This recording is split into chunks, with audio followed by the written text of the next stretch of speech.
கடலமாவு வச்சு ஒரு ஈஸியான டிஷ் என்னென்னா நமக்கு ஓம்புடி தான்.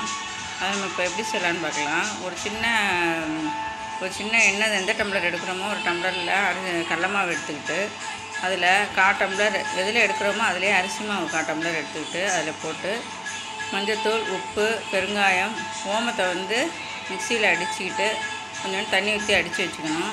கடலமாவை போட்டு மஞ்சத்தூள், மிளகாத்தூள், உப்பு, ஓமத்தண்ணி அதையும் ஊற்றி கொஞ்சம் நெய் போட்டு நல்லா பசைஞ்சு விட்டுட்டு அந்த நம்ம இடியாப்பம் புளியோம்ல அந்த உரலில் மெல்லிசாக இருக்கும்ல அந்த எடுத்துக்கிட்டு அதில் வச்சு பிழிஞ்சு விட்டோம்னா சூப்பரான ஸ்நாக்ஸு ஓம்புடி ரெடி.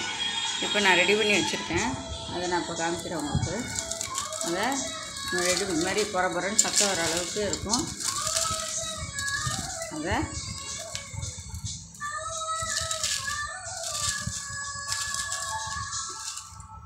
அப்புறம் நம்ம இந்த கருவேப்பிலையை எண்ணெயில் பொரித்து வச்சுருக்கோம்.